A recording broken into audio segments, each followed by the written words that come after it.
할렐루야. 오늘 또 예배하는 저와 여러분의 심령 가운데 성령의 은혜가 있기 원하고 주의 만지심이 있기를 원하고 치유와 회복이 있기를 예수 그리스도의 이름으로 축원합니다. 예수님은 사람 앞에서 너희 의를 행하지 않도록 주의하라 이렇게 말씀을 하셨습니다.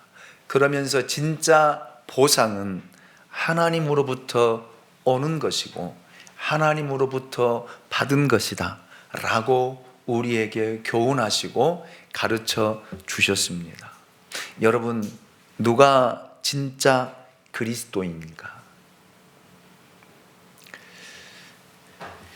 그 사람의 구제하는 모습 속에서, 기도하는 그 모습 속에서, 금식하는 모습을 통해서 진짜 그리스도인의 모습은 드러난다. 이렇게 우리에게 가르치시고 교훈해 주셨습니다.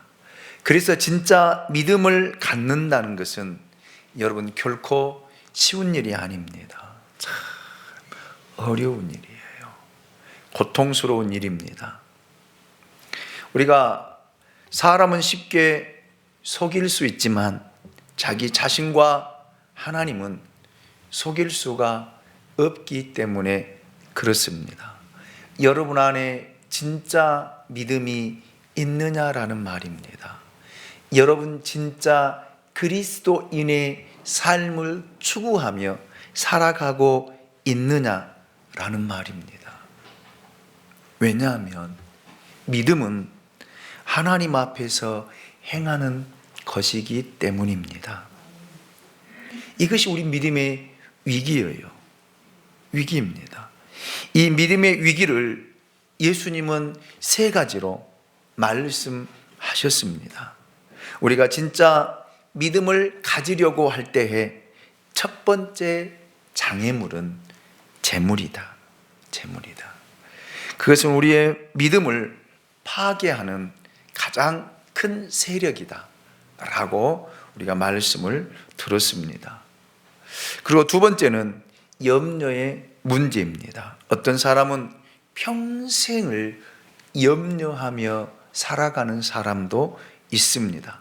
재물에 대한 염려, 미래에 대한 염려, 안전에 대한 염려, 자녀들에 대한 염려. 이 염려가 우리의 믿음을 좀먹고 파괴시킨다라고 하는 사실을 이제 우리가 말씀을 앞으로 들을 것입니다. 세 번째는 남을 비판하는 태도입니다. 이는 남의 약점과 잘못을 자꾸 들춰내는 믿음적인 자기의인데 이것은 아주 위험한 독소들입니다. 그래서 우리가 이제 아마 4월 달에 가서 이 말씀을 듣게 될 것입니다. 그래서 여러분, 우리가 진짜 믿음을 가지기 위해서는 이 장애물을 넘어가야 돼요. 통과해야 된다는 사실입니다. 재물에 대한 문제, 염려에 대한 문제, 그 다음에 남을 비판하는 이 태도에서 벗어나지를 못한다라면 우리는 진짜 그리스도인의 삶을 살아갈 수 없고 진짜 그리스도인이 될 수 없고 세상 속에서 빛과 소금의 역할을 할 수 없다라는 사실입니다. 그래서 여러분, 이제 말씀을 통해서 이 장애물들을 우리가 잘 헤쳐나가서 정말 이 시대에 하나님이 찾는, 하나님이 필요로 하는 그런 진짜 그리스도인들이 될 수 있기를 예수 그리스도의 이름으로 축원합니다. 오늘 본문 마태복음 6장 19절을 보십시오. 너희를 위하여 보물을 땅에 쌓아두지 말라. 거기는 좀과 독록이 해하며 도둑이 구멍을 뚫고 도둑질하느니라. 많은 사람들이 돈을 벌어서 땅에 쌓아두려고 합니다. 많은 사람들이 돈을 벌어서 여러분 여러 가지 통장을 가지고 있으려고 합니다. 어떤 사람들은 보험증권을 가지고 있으려고 합니다. 예. 이에 대해 예수님께서 분명하게 경고하셨습니다. 이 땅에는 좀과 동록, 도적이 있으니 재물을 땅에 쌓아두지 말고 안전한 곳 하늘에 쌓아두라. 이렇게 우리를 가르치시고 교훈해 주셨습니다. 하늘에 재물을 쌓아둔다라는 의미는 하나님이 기억할 수 있는 재물이어야 한다라는 뜻입니다. 이것은 언젠가 죽어서 우리가 하나님 나라에 가게 되면 그 나라에서 발견될 수 있는 보화, 재물이라는 의미를 내포하고 있습니다. 여러분 그렇잖아요. 우리가 이 땅에서 영원히 살 것이 아니잖아요. 영원히. 지금은 100세의 시대를 우리가 살아가고 있지만 저는 분명히 이야기합니다. 아마 120세 시대가 또 열릴 거예요. 왜? 성경이 그렇게 우리에게 이야기하고 있기 때문이에요. 그렇지만 영원하지 않습니다. 우리는 언젠간 죽습니다. 한 번 죽는 것은 정해진 거예요. 아멘입니까? 그 후에는 심판이 있습니다. 심판이요. 그래서 우리가 하나님 나라에 가서 여러분 정말로 하나님 나라에서 여러분이 이 땅에서 어떻게 믿음 생활을 했는가, 이 땅에서 어떻게 살았는가가 지금은 판단할 수 없고 지금은 보여지지 않고 지금은 평가할 수 없지만 언젠가 하나님 나라 가게 되어지면 그 나라에서는 발견되어진다라는 사실입니다. 여러분이 이 땅에서 어떤 삶을 추구하고 어떻게 살아갔는가가 분명하게 드러난다라는 사실입니다. 여러분, 불에 타고 없어지는 재물은 아무런 소용이 없습니다. 왜? 하나님의 심판의 불에서도 견딜 수 있는 재물, 그것만이 영원하다라는 거예요. 그래서 그것을 영원한 곳에 여러분이 하나님 앞에 헌신하고 섬기고 드리고 여러분에게 주어진 것들을 사용할 수 있는 그런 믿음의 성도들이 될 수 있기를 주님의 이름으로 축원합니다. 이것이 바로 보물을 하늘에 쌓아두라라는 그런 의미입니다. 여러분, 돈은 좋은 거예요. 돈 안 좋아요? 돈은 좋은 것입니다. 재물, 세상을 살아가는데 아주 필요한 것입니다. 이것이 없어서 고생하고 고통받고 눈물 흘리며 한숨을 짓는 사람들이 얼마나 많습니까? 그래서 이 돈 때문에 울기도 하고 웃기도 하고 돈 때문에 사람을 죽이기도 하고 사람을 살리는 이런 일들도 얼마나 많이 일어납니까? 여러분 통장에 돈이 많이 있으면 든든하지요. 어디 가도 당당하지요. 왜? 남에게 아쉬운 소리 안 하니까. 남에게 손을 내밀지 않으니까. 당당하지요. 그렇지 않아요? 그래서 돈을 벌려고 애를 쓴 것입니까? 그러기 위해서 여러분 돈을 모으려고 여러분 하루하루 살아가고 있습니까?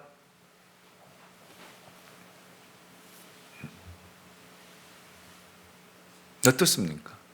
돈은 좋은 거예요. 그래서 사람들은 이 좋아하는 마음들을 숨깁니다. 드러내지 않으려고 그래요.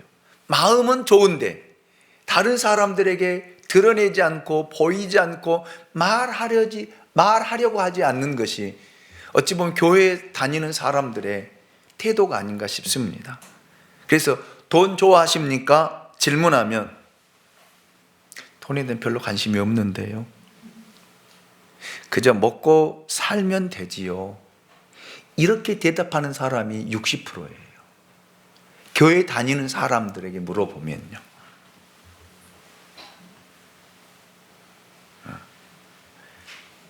여러분 어때요? 제가 여러분에게 질문한다면 여러분 뭐라고 대답? 돈 좋아하십니까?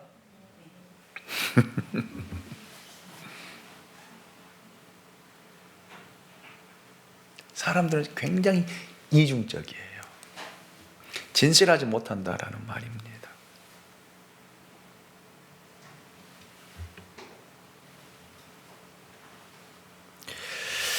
여러분 정말 관심이 없으십니까? 겉으로는 돈에 대해서 깨끗한 척하고 초연한 척하지만 마음과 눈은 끊임없이 돈을 따라다니고 움직이고 있는 이중적이고 이율 배반적인 태도를 가지고 교회를 다니는 사람들이 많이 있다는 거예요. 저는 솔직히 했으면 좋겠어요. 여러분, 돈 자체가 나쁜 거 아니에요. 돈을 많이 가지고 있는 것이 왜 나쁩니까? 왜 그것이 죄입니까? 저축하는 것 좋은 것입니다. 문제는 돈에 대한 잘못된 태도입니다. 돈을 가지고 잘못 쓰고 있다라는 사실, 이것이 잘못된 거예요. 어떤 사람들은 돈을 필요로 생각하지 않고 목적으로 생각하거나 심지어 우상으로 생각하는 그런 사람들도 정말 많이 있습니다. 이렇게 잘못 사용되었을 때에 돈의 노예가 되고 그 돈이 우리의 믿음을 파괴한다라는 그런 사실입니다. 여러분, 돈을 가지고 잘 사용하면 되잖아요. 선한 일에 사용되면 되잖아요. 하나님이 기억하는 일에 쓰여지면 되잖아요. 아멘입니까? 제가 지난주에도 여러분에게 그래서 선포했습니다. 여러분 부자 되십시오. 돈을 많이 버십시오. 그래서 선한 일에 쓰십시오.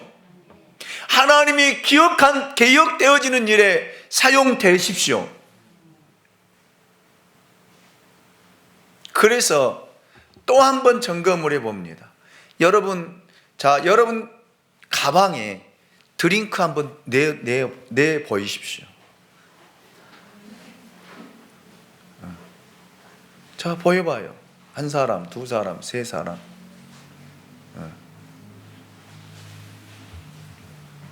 네 사람. 다섯 사람.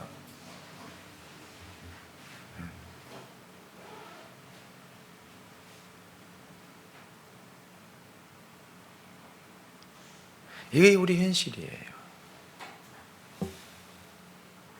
제가 그랬잖아요. 가방에다가 꼭꼭 넣어 갖고 다녀라. 오늘 주일이니까요. 핑계하지 마세요.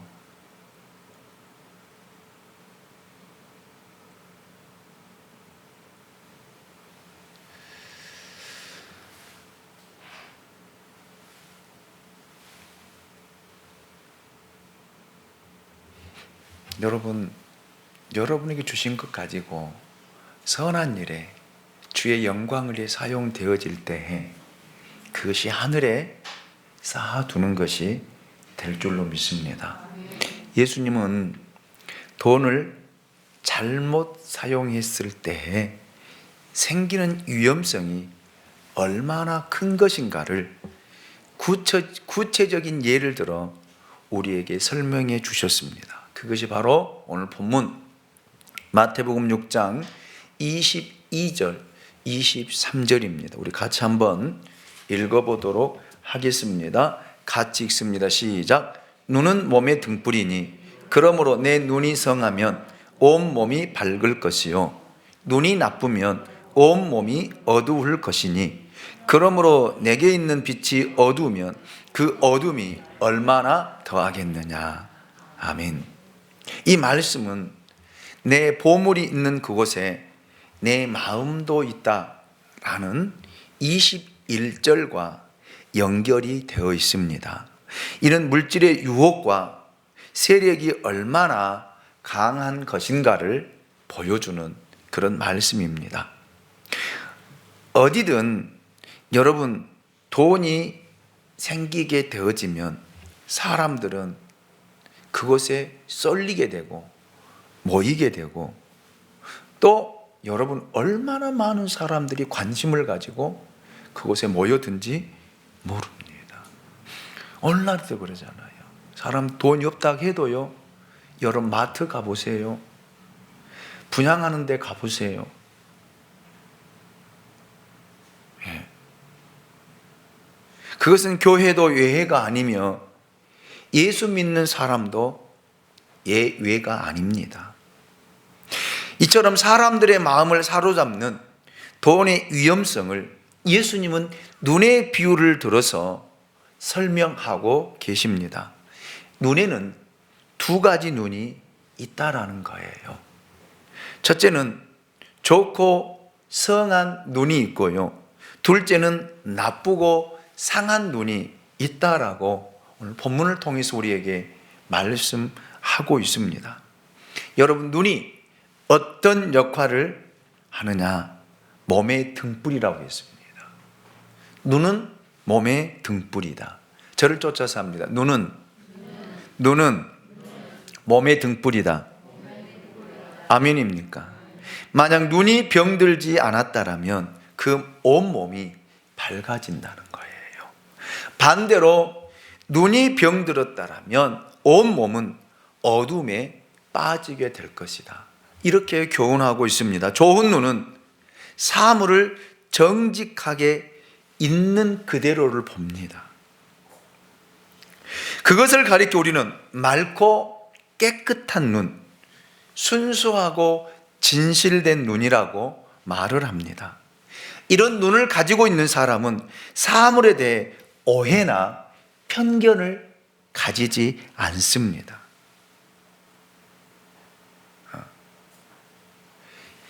건강한 눈을 가지고 있는 사람, 좋은 눈을 가지고 있는 사람, 진실된 눈을 가지고 있는 사람은 사물이나 사람을 볼 때 오해하지 않는다라는 말이에요. 어떤 편견을 가지지 않는다라는 말입니다. 그런데 반대로 좋지 않는 눈을 가지고 있는 사람은요, 다 오해하게 되어 있어요. 편견을 가지고 생각하게 되어 있습니다. 여러분, 그런데 멀쩡한 사람이 왜 눈이 어두워질까요? 돈이 오면 그렇다라는 것입니다. 여러분에게 저는 묻습니다. 지금 나는 어떤 눈을 가지고 계십니까? 건강한 눈입니까? 아니면 병들고 상한 눈입니까? 여러분이 어떤 사물을 바라보고 어떤 것을 볼 때 여러분 마음속에 어떤 생각이 드냐, 여러분 그거를 여러분이 재해석하지 않기를 원합니다. 편견적인 생각을 가지고 좀 보지 않기를 원합니다. 있는 그대로를 볼 수 있는 진실된 눈이 될 수 있기 원합니다. 사람이 왜 시험이 옵니까? 보는 데서부터 오는 거거든요.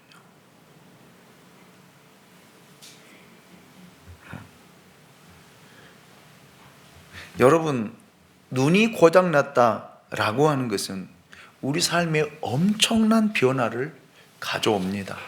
한 예로, 눈이 나빠지면 어떻게 해야 돼요? 눈이 나빠지면 안경을 써야 돼요. 안경 쓰는 것이 얼마나 불편한지 모릅니다. 특별히 마스크 시대에 마스크를 쓰면요, 이 눈에 성에가 끼어요. 입김이 올라와서 성에가 끼기 때문에 얼마나 불편한지 몰라요.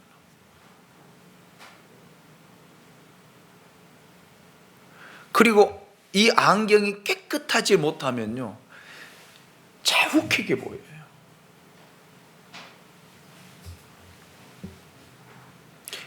안경을 벗으면 어떻게 될까요? 전혀 안 보입니다. 혹 보여도 희미하게 형체만 보여. 제가 그래요. 저는 안경을 쓰고 1.0, 0.8이에요. 안경을 벗으면 마이너스입니다. 그래서 안경을 벗으면 사람의 형체밖에 안 보여요. 그래서 저 사람이 누구인지, 얼굴에 뭐가 묻었는지 잘 보이지 않아요. 그래서 눈이 어두워지면 바른 길을 갈 수 없고 바른 결정을 할 수 없다라는 이야기입니다. 그래서 사람은 눈이 어두워지면 안경을 쓰는 거예요. 왜? 바르게 보고 바른 결정을 하고 바른 길을 가기 위해서예요. 아멘입니까? 그래서 라식 수술도 하고 요즘에는 노안 수술도 하더라고요. 왜 합니까? 귀찮아서요? 아니에요. 바르게 보기 위해서예요. 아멘입니까?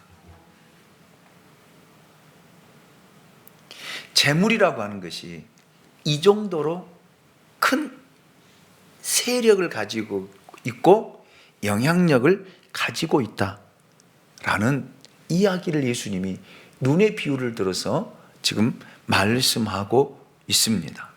실제로 우리의 눈을 어둡게 하는 다른 이유를 저는 찾아보았습니다. 첫 번째는 편견이에요. 편견은 일방적인 견해요. 주관적인 태도입니다. 그것은 어떤 의미에서 자기 중심적인 독선이다. 이렇게 말할 수가 있습니다. 편견이 있으면 어떤 사람이 옳은가, 그런가가 중요하지 않고 내 편이냐가 중요합니다. 내 편이면 다 옳아야 되고 상대편이면 다 틀려야 돼요. 그래서 자기 주장에 따라 진리가 결정되는 것입니다. 이것이 바로 병든 상한 눈의 모습이라는 거예요. 그런데 여러분, 오늘 교회를 다니는 사람들에게 이 편견이라고 하는 것이 얼마나 많이 자리 잡고 있는지 모릅니다.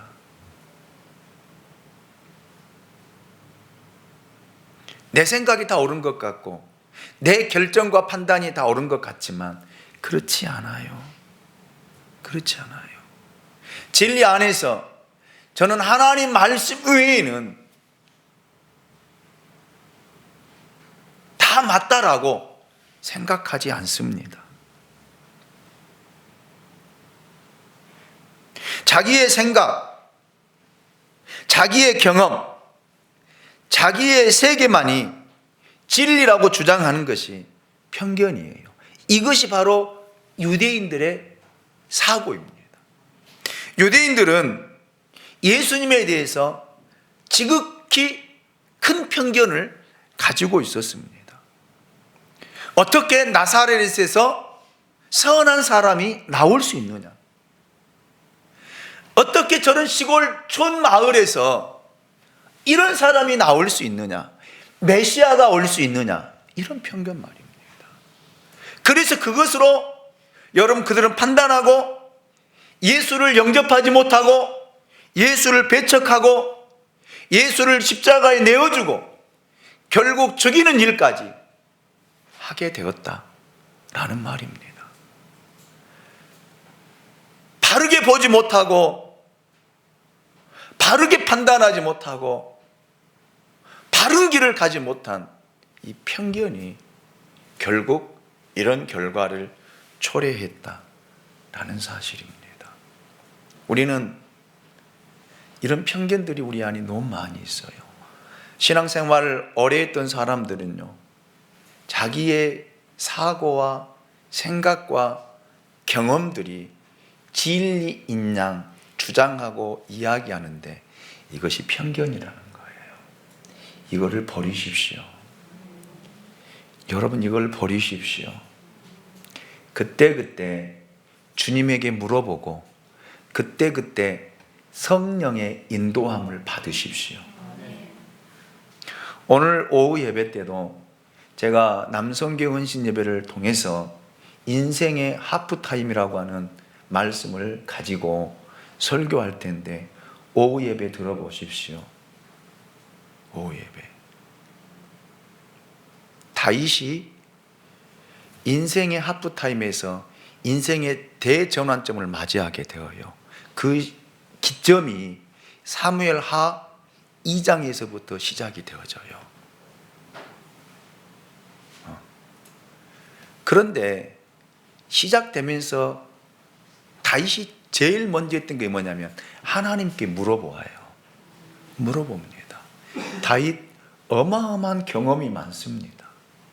그런데 하나님 앞에 하나하나 물어보면서 하나님이 가라 하면 가고 하나님이 멈추라면 멈추고 하나님이 전쟁에 나가라면 나가고 하나님께서 이렇게 하라면 이렇게 했어요. 아멘입니까? 여러분, 우리도 인생을 살아가면서 그때그때 아니 매일매일 순간순간 하나님께 물어보고 하나님께 여쭤보고 하나님의 말씀을 따라 살아 행해야 될 줄로 믿습니다. 여러분, 오늘 살아왔던 경험이 내일의 경험이 될 수 없잖아요. 왜? 그건 진리가 아니기 때문에요.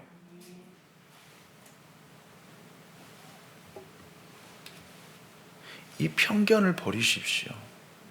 편견을 버려야만이 바르게 볼 수 있습니다. 이 편견이 내 안에 잠기게 되고 내가 가지고 있다라면 절대 바른 판단 못합니다. 바른 것을 볼 수 없습니다. 사람에 대한 편견도 그렇잖아요. 저 사람? 그런 사람. 이 편견 가지고 있기 때문에 저 사람이 변화되어져도 변화된 모습을 못 봐요. 왜? 항상 그렇게밖에 안 보이거든. 항상 그렇게밖에 안 들려. 이 편견을 버려야만이 관계도 회복이 되는 거예요. 아멘입니까? 이 편견을 버려야만이 진짜 그리스도인으로 나갈 수 있는 그 길을 가게 된다라는 사실입니다. 두 번째, 질투입니다. 질투는 사람을 동물로 바꾸는 힘이 있습니다. 질투는 눈을 멀게 하여 사실을 오도하게 합니다. 그리고 질투의 감정에 사로잡히면 아무것도 보이지 않아요. 어떤 소리도 들리지 않습니다. 그래서 우리나라에 이런 말이 있잖아요. 여자가 한을 품으면 온 6월에도 서리가 내린다라는 속담이 있잖아요. 이 말은 미움이라는 것, 질투라는 것이 이렇게 무섭다라는 이야기입니다. 이런 질투의 감정을 가진 사람들 중에 여러분, 대제사장과 서기관들이 바로 그런 유형의 사람이었습니다.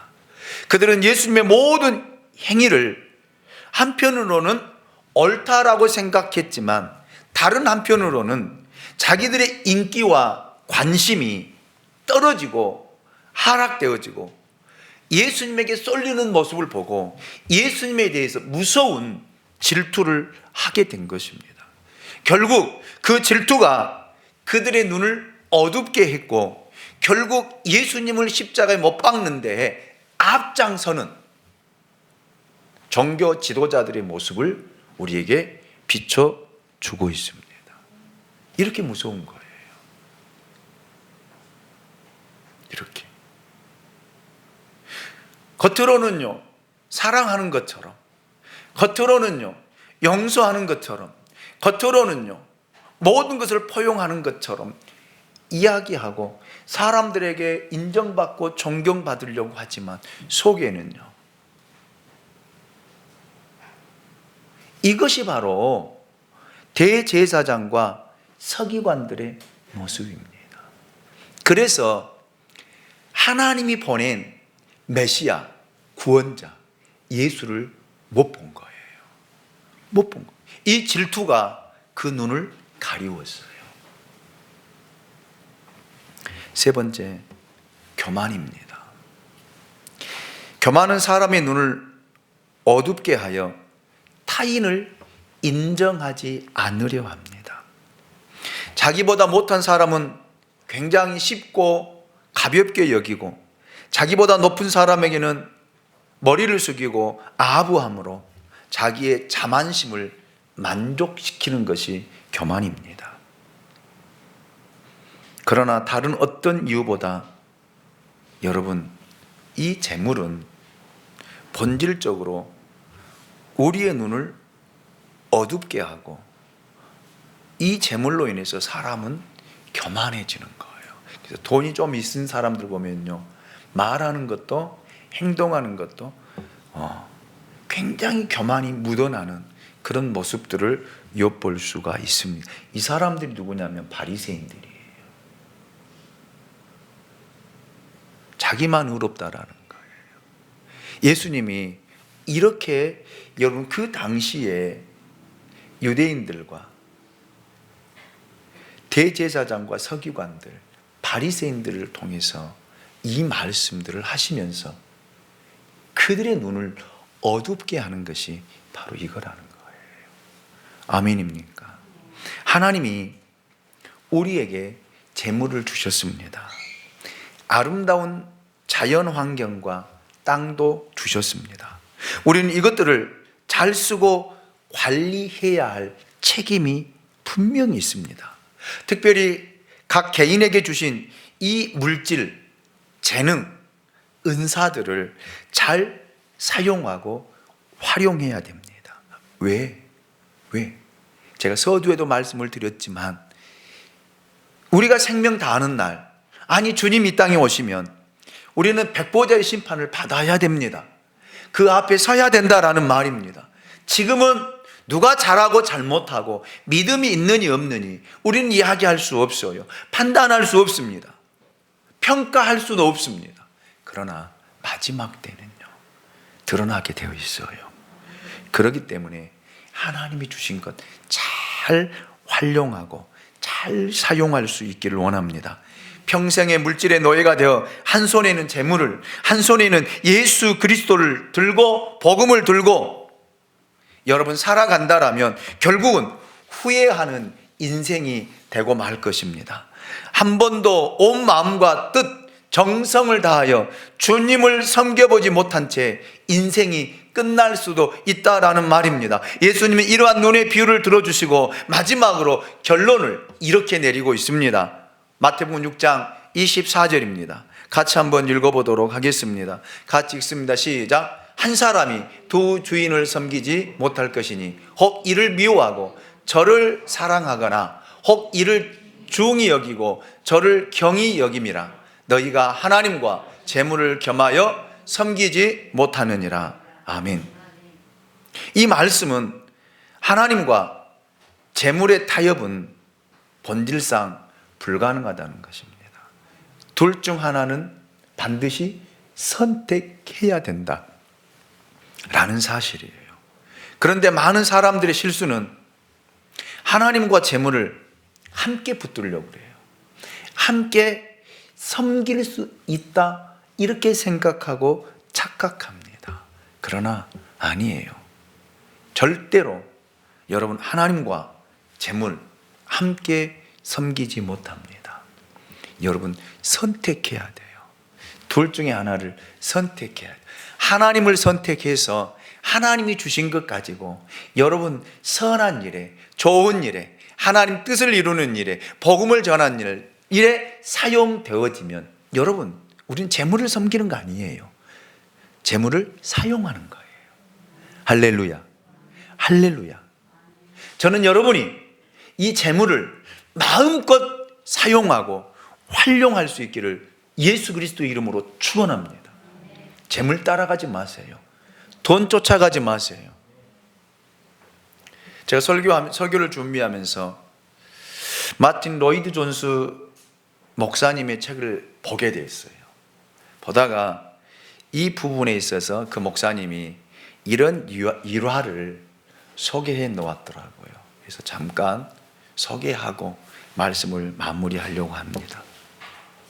어느 농부가 밖에서 일을 하다가 아주 기쁜 표정으로, 아주 행복한 표정으로 뛰어들어옵니다. 그리고 자기 아내에게 여보, 우리 소가 2마리의 새끼를 낳았어 라고 하면서 얼싸안고 부부가 너무 좋아하는 거예요. 그는 또 부인에게 이렇게 고백을 합니다. 한 마리는 하얀 송아지이고 다른 하나는 얼룩 송아지인데 2마리 중 한 마리는 주님의 선한 일에 쓰고 또 한 마리는 키워서 우리를 위해 사용합시다. 이렇게 부인에게 이야기해요. 그러니까 부인이 얼마나, 여러분, 그 남편의 말에 감동이 됩니까? 송아리가 새끼를 낳았는데 2마리를 한꺼번에 낳은 거예요.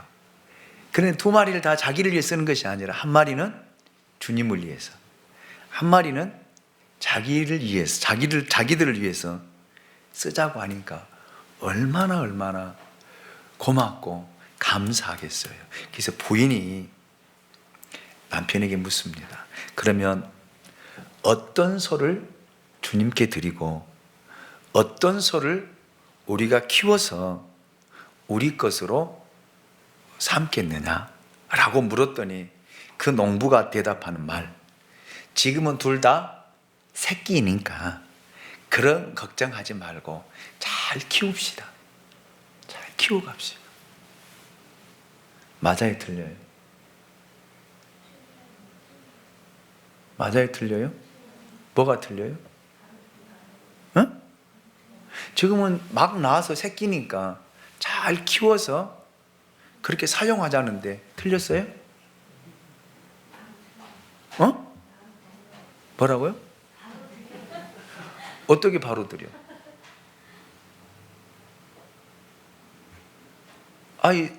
이제 막 난 새끼를 어떻게 누구한테 갖다 드려? 남편이 처음에 말할 때 잘 키워서 한 마리는 하나님께 드리고 잘 키워서 한 마리는 우리가 써야 이렇게 마음 먹고 그렇게 말하는 거는 괜찮은 것 같고, 응. 만약 그런 게 아니면 아니 그렇게 이야기했다니까. 그 부인도 좋아했어. 응.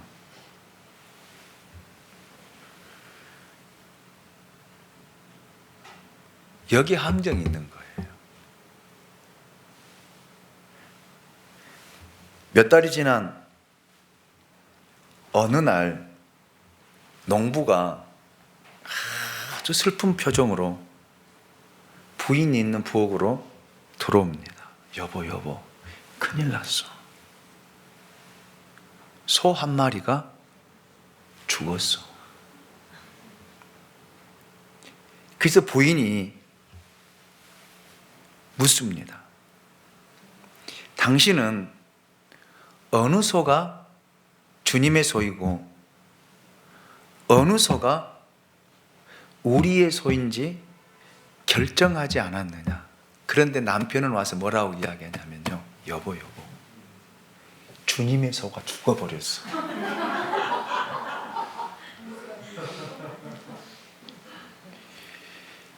주님께 드릴 소가 죽어버렸어. 어떻게 하면 좋겠어? 그러니까 부인이 당신 정하지 않았지 않느냐? 그때 농부가 하는 말, 여보, 나는 내 마음속으로 정해 놓았어. 하얀 소는 하나님께 드리기로, 얼룩 송아지는 우리의 것으로 정해놨어. 그런데 주님의 소가, 하얀 소가 죽어버렸어. 이것이 우리들의 모습이라는 거예요. 우리가 하나님이냐 재물이냐 이것을 결정하지 않고 돈을 벌어간다라면 우리도 이런 결과를 맺는다는 거예요. 나 어느 것도 결정하지 않았어. 그런데 주님의 손은 죽어버렸어.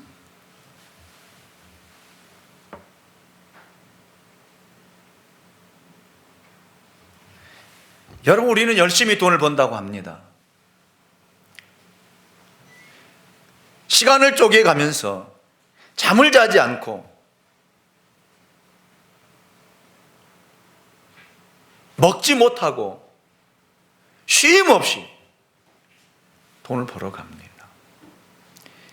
그때는 이렇게 이야기해요. 난 돈 열심히 벌어서 하나님의 영광을 위해, 하나님의 선한 일을 위해, 주의 복음을 위해, 교회를 위해 사용하겠다라고. 그런데 주어지면요, 쫓아서 합니다. 주님의 손은 죽었습니다. 결국 남는 것은 누구 것만 남아요? 내 것만 남아요. 통장에 몇천, 몇억 쌓아놓고 드리려고 하면 없어. 그런 사람에게 이야기하면 저 돈 없어요. 아무것도 없어요. 이런 마음을 우리 예수님은 너무나 잘 아시고 하나님과 재물을 겸하여 섬길 수 없다라고 말씀하신 것입니다.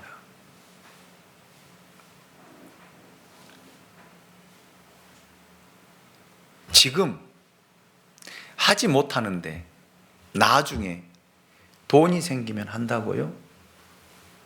나중에 부자 되면 그때 11조 하고, 그때 선교하고, 그때 구제하고, 그때 교회 세우겠다고요? 하나님은 우리의 마음을 너무 잘 알아요. 지금 하지 못하는데 어떻게 해요? 작은 걸 드리지 못하는데 어떻게 큰 것을 드리겠습니까? 100만 원에 대한 11조 10만 원을 드리지 못하는데 1억에 대한 1000만 원을요? 10억에 대한 1억을 드릴 수 있어요? 못 드려요.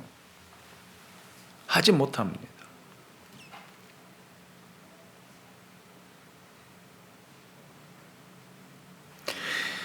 저는 여러분에게 이렇게 축복하고 싶습니다. 좋은 방법으로 돈을 많이 벌어 부자 되십시오.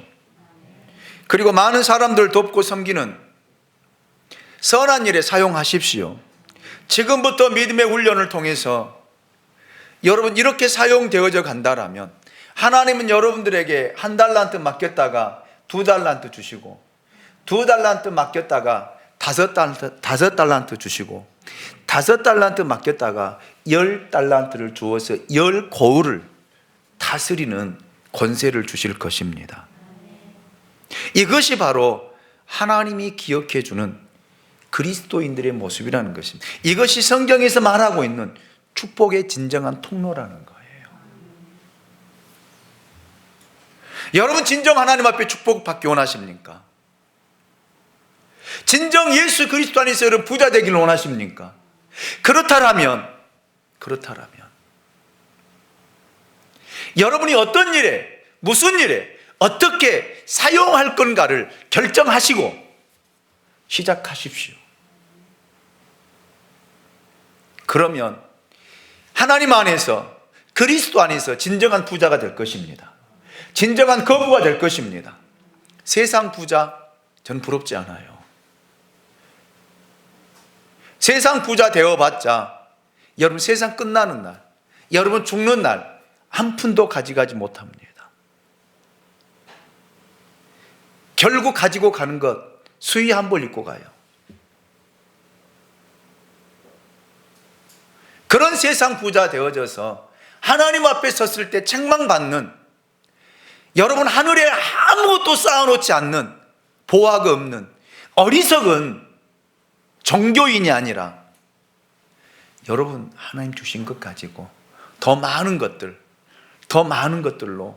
하나님의 선한 일에 사용되어 하나님이 기억해 주는, 하나님 나라에 올라가서 많은 상급이 있고 보화를 받는 진짜 그리스도인들 될 수 있는, 재물을 잘 사용하고 활용하고 재물을 잘 쓰는 진짜 그리스도인들 되시기를 예수 그리스도의 이름으로 축원합니다.